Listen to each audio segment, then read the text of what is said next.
Hello दोस्तों, आज हम बात करेंगे एक बहुत ही फेमस मेटाफिजिकल पोयम टू कोई हिज मिस्ट्रेस की। एंड्री मार्वेल ने इसको 1650 में लिखा था, जबकि 1681 में इसको एंड्री मार्वेल की मौत के बाद में पब्लिश किया गया। इस पोयम में एंड्रयू मार्वेल ने बताने की कोशिश की है कि इंसान जिस तरह से समय इंसान का वेट नहीं करता, तो हम लोगों को भी समय का वेट नहीं करना चाहिए। जो मन में आए हमें वो कर गुजरना चाहिए। बहुत सारे एग्जाम्पल देता है वो अपने बिलव्ड को। तो देखते हैं कौन कौन से वो एग्जाम्पल हैं और क्या बात करता है। शुरू करते हैं कि had we but world enough and time, कि अगर हमारे पास बहुत ज़्यादा समय होता, कि इनफ माने काफ़ी, कि अगर हमारे पास बहुत ज़्यादा काफ़ी मात्रा में समय होता। This coyness lady were no crime, कहते हैं कोई माने शर्मीली, लेडी माने लड़की, कि एक शर्मीली लेडी वर नो क्राइम, तो फिर तुम क्या कितनी भी देरी करती, कितना भी मेरी बात को डिले करती चली जाती, तो वर नो क्राइम, ये कोई जुर्म नहीं होता। मैं आपसे कहता हूँ और तुम उस बात को डिले करती, फिर कहता फिर डिले करती, तो अगर तुम ऐसा करती रहती तो नो क्राइम यानी कोई जुर्म नहीं होता। लेकिन जब जब हमारे पास ज़्यादा मात्रा में टाइम होता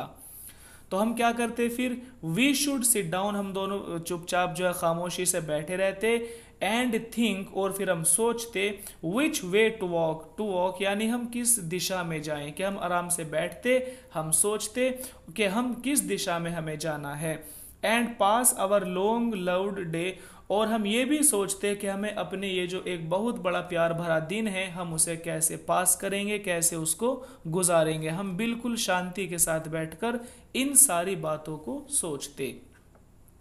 उसके बाद क्या करते, thou by the Indian Ganges side, thou यानी तुम, कि तुम चली जाती कहाँ, द इंडियन गैंगीज साइड यानी जो इंडिया की एक नदी है भारत में बहने वाली गंगा, कि तुम गंगा की तरफ जाती, और शुडुस्ट रूबीज फाइंड, शुडुस्ट यानी तुम उसमें तलाश करती, रूबी माने जो पत्थर होते हैं छोटे छोटे पत्थर, कि तुम उसमें छोटे छोटे पत्थर तलाश करती।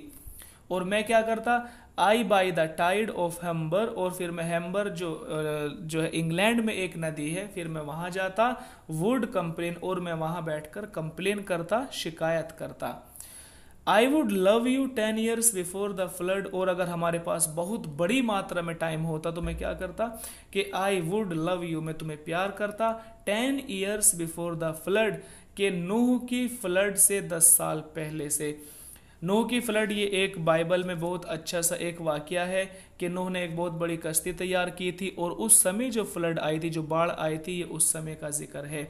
तो कह रहे हैं कि मैं तुम्हें नूह की जो एक फ्लड थी उससे 10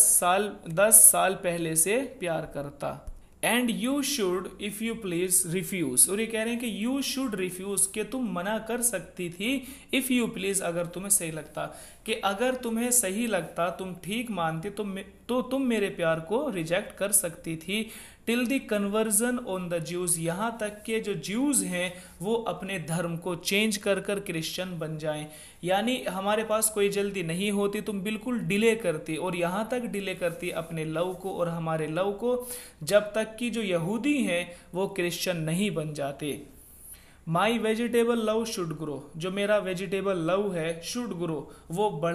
बढ़ेगा, वास्टर देन एम्पायर्स, और वो बढ़कर एक दिन एम्पायर से बड़ा हो जाएगा, एंड मोर स्लो, लेकिन धीरे धीरे बढ़ेगा। मेरा जो प्यार होता, अगर हमारे पास बहुत ज़्यादा टाइम होता, तो मेरा जो वेजिटेबल लव है वो बहुत धीरे धीरे बढ़कर एक बहुत बड़े एम्पायर से भी बड़ा हो जाता। N100 कुछ तारीफें हैं जो कि एंड्रे मार्वेल ने की हैं। कहते हैं N100 years should go to praise, के 100 सालों तक मैं, प्रेज माने प्रशंसा करना, कि मैं 100 सालों तक प्रशंसा करता, दाइन आइज तुम्हारी आंखों की, अगर हमारे पास समय होता तो मैं 100 सालों तक तुम्हारी आंखों की प्रेज करता, तुम्हारी आंखों की प्रशंसा करता। And on Dai forehead gauge, और फिर मैं तुम्हारे माथे को निहारता, गेज माने निहारना, मैं तुम्हारे माथे को निहारता। 200 टू एडोर ईच ब्रेस्ट, 200, और फिर मैं 200 साल देता टू एडोर ईच ब्रेस्ट, तो तुम्हारे हर एक ब्रेस्ट को निहारने में, या उसकी एडोर माने प्रशंसा करने में, तारीफ करने में। बट 30,000 टू द रेस्ट, और जो तुम्हारा पूरा शरीर है मैं उसको 30,000 यानी पूरे 30 साल देता। तो उन्होंने कहा है कि 100 साल में तुम्हारी आंखों की तारीफ करने में देता, 100 साल तुम्हारे माथे को निहारने में देता, और जो तुम्हारे ब्रेस्ट है मैं उनको 200 साल देता, यानी 100 साल हर एक ब्रेस्ट को, और जो पूरा शरीर बचा हुआ है उसको फिर मैं 30,000 यानी पूरे 30 साल देता। An age at least to every part, और मैं तुम्हारे शरीर के हर हिस्से को एन एज, मैं एक एज दे देता, एक जो पूरी उम्र होती है किसी इंसान की, मैं पूरी एज देता तुम्हारे शरीर के किसी भी हिस्से की प्रशंसा करने में। एंड द लास्ट एज, और जब मेरी लास्ट एज बचती, शुड शो योर हार्ट, फिर मैं तुम्हारे दिल को देखता कि तुम मेरे बारे में क्या सोचती हो। लेकिन ये चीज़ें तब होती जब हमारे पास समय पूरी मात्रा में होता। For lady you deserve this state, for lady क्योंकि ए लेडी, ए मेरी ब्लड, यू डिजर्व, तुम इस बात को डिजर्व करती हो, तुम योग्य हो, दिस स्टेट, इस तरह की तारीफ के, कि तुम इस तरह की तारीफ के योग्य हो, इसीलिए मैं ये सब काम करता। Nor would I love at lower rate, और इससे कम मैं कभी तुम्हें प्यार नहीं करता। लोअर माने कम, यानी इससे कम कीमत पर, रेट माने कीमत, कि इससे कम कीमत पर मैं तुम्हें प्यार नहीं करता। बट लेकिन एट माई बैक, अपने पीछे से, आई ऑलवेज हियर, मैं हमेशा सुनता हूँ कि टाइम्स विंज्ड चैरियट, के जो समय का एक रथ है, चैरियट माने रथ, के समय का एक रथ, हरिंग नियर, वो बहुत तेजी से हमारे नजदीक आ रहा है। हरिंग माने तेजी से आना, कि समय का जो रथ है वो बहुत तेजी से हमारे पीछे आ रहा है। And yonder all before us lie deserts of vast eternity, और जो इटर्निटी है वो हमारे सामने एक रेगिस्तान की तरह है, और हमें इस रेगिस्तान को पार कर कर जाना होगा। यानी हमें इस पूरी दुनिया को, जो कि एक रेगिस्तान है जहाँ पर कन्फ्यूज़न है, सब चीज़ें हैं, हमें एक दिन इस दुनिया को छोड़कर जाना होगा, क्योंकि जो समय का रथ है वो बहुत तेज़ी से हमारी तरफ बढ़ता जा रहा है। अब पोइट की टोन थोड़ी चेंज हो जाती है, वो बताते हैं कि thy beauty shall no more be found, कि जो तुम्हारी खूबसूरती है वो ज़्यादा दिन तक नहीं चलने वाली। Thy beauty shall no more be found, कि तुम्हारी सुंदरता, तुम्हारी खूबसूरती ज़्यादा समय नहीं रुकेगी। Nor in thy marble vault shall sound my echoing song, कहते हैं nor in thy marble vault, marble vault यानी कबर, और ना ही तुम अपनी कबर के अंदर शैल साउंड सुन सकोगी माई इकोइंग सॉन्ग, मेरे इस गाने को, कि मेरी जो ये कविता है तुम इसको भी नहीं सुन सकती अपनी कबर में जाकर, और तुम्हारी खूबसूरती भी ज़्यादा समय तक नहीं रुकेगी। आगे बोलते हैं then worm shall try that long preserved virginity, long preserved virginity यानी लंबे समय से बचाकर रखी हुई अपनी वर्जिनिटी को, कि वो वर्जिनिटी जिसको लॉन्ग प्रिजर्व्ड, जिसको तुमने बहुत लंबे समय से बचाकर रखा हुआ है, अपने आप को तुमने अभी तक किसी को टच नहीं करने दिया, तो याद रखो वॉर्म जो कीड़े मकोड़े हैं, शैल ट्राई, वो उस वर्जिनिटी को यूज करेंगे, कि अगर तुम मुझसे अपने आप को दूर रखोगी या मुझे दूर रखने की कोशिश करोगी और अपनी वर्जिनिटी को बचाने की कोशिश करोगी, तो याद रखो कि तुम्हारी इस लॉन्ग पीरियड, लंबे समय से बचाई गई वर्जिनिटी को जो कीड़े मकोड़े हैं वो उसका यूज करेंगे। And your quaint honour turn to dust, and your quaint honour, और जो तुम्हारा एक सम्मान है, जो तुम्हारा अपना एक जो है ओनर है, टर्न टू डस्ट, वो मिट्टी में मिल जाएगा। तुम्हें लगता है कि अगर हमने आपस में जो है फिजिकल रिलेशन बनाए, इसमें जो सीधे मीनिंग है वो यही है कि वो पोएट अपनी ब्लड से जो है फिजिकल रिलेशन बनाने की कोशिश करता है, तो उसी के लिए कहता है कि जिस सम्मान की तुम बात करती हो, जिस ओनर की तुम बात करती हो, टर्न टू डस्ट, वो सारा मिट्टी में मिल जाएगा। And into ashes all my lust, और जो मेरी लस्ट है, जो मैं तुमसे फिजिकल रिलेशन बनाने की कोशिश कर रहा हूँ, ये भी क्या हो जाएगा, इनटू एशिज, ये भी राख में मिल जाएगा। यानी मेरी जो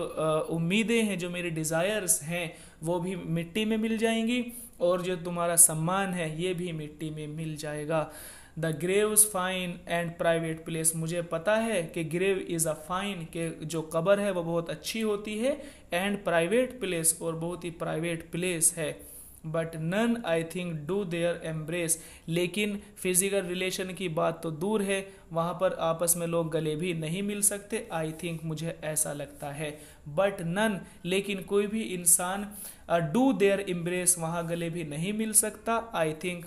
मुझे ऐसा ही लगता है कि मैंने माना कि कब्र बहुत अच्छी और प्राइवेट प्लेस है, लेकिन वो ऐसी प्राइवेट प्लेस है कि जहाँ पर कोई इंसान अपनी मर्जी से किसी को एम्ब्रेस या किसी को हग भी नहीं कर सकता। कहते हैं कि नाउ देयरफॉर, और अब इसीलिए, वाइल द यूथफुल ह्यू, जो तुम्हारा जवानी का एक रंग है, ह्यू माने रंग, कि जो तुम्हारी जवानी एक कलर है, सीड्स वो तुम्हारे ऊपर ठहरा हुआ है, ओन दाई स्किन, तुम्हारी स्किन पर, कि जो एक यूथफुल ह्यू है, जो एक जवानी की रंगत होती है, सीड्स ओन दाई स्किन, वो तुम्हारी स्किन पर चमक रही है, लाइक मॉर्निंग ड्यू, जैसे कि सुबह में ओस चमकती है, कि जैसे सुबह में ओस चमकती है, बिल्कुल इसी तरह से तुम्हारी स्किन पर जो तुम्हारी जवानी है वो बिल्कुल साफ दिखाई दे रही है।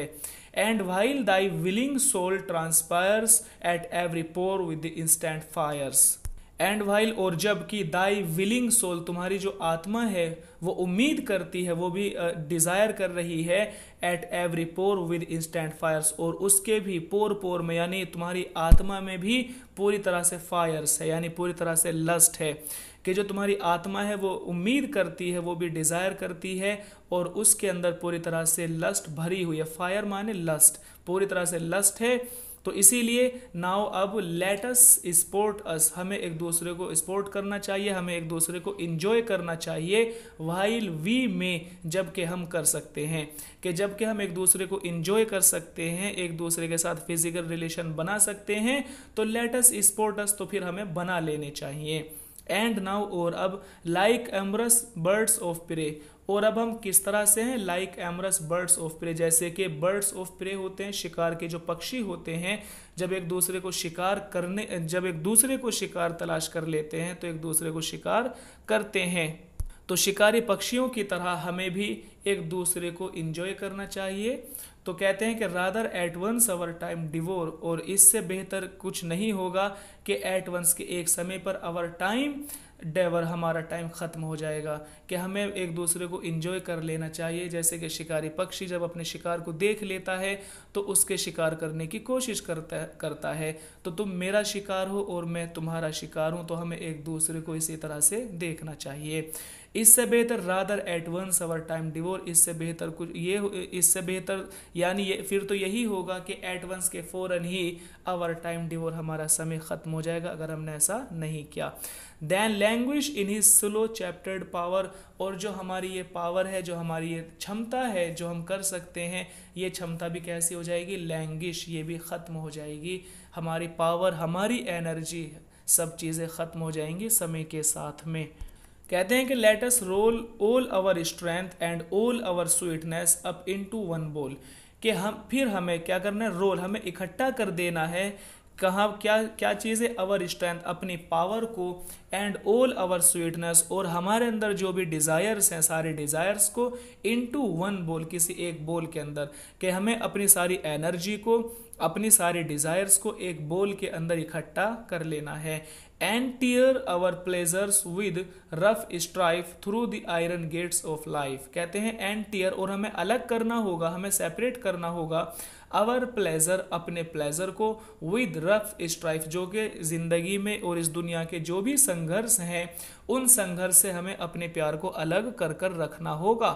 Through the iron gates of life, यानी आयरन गेट्स ऑफ लाइफ, यानी संसार में जो भी लाइफ के जो गेट्स हैं, जो भी मुश्किलें हैं, यहाँ पर आयरन गेट, लोहे के दरवाजे, कि इस दुनिया की, इस संसार की जो भी मुश्किलें हैं, जो भी संघर्ष हैं, हमें उन सब चीज़ों से अपने प्यार को अलग करना होगा। दस, इस तरह से, though we can not make our sun, though, हालांकि, we can not make our sun, हम अपने सूरज को तो नहीं बना सकते, stand still yet we will make him run, ये कह रहे हैं कि हम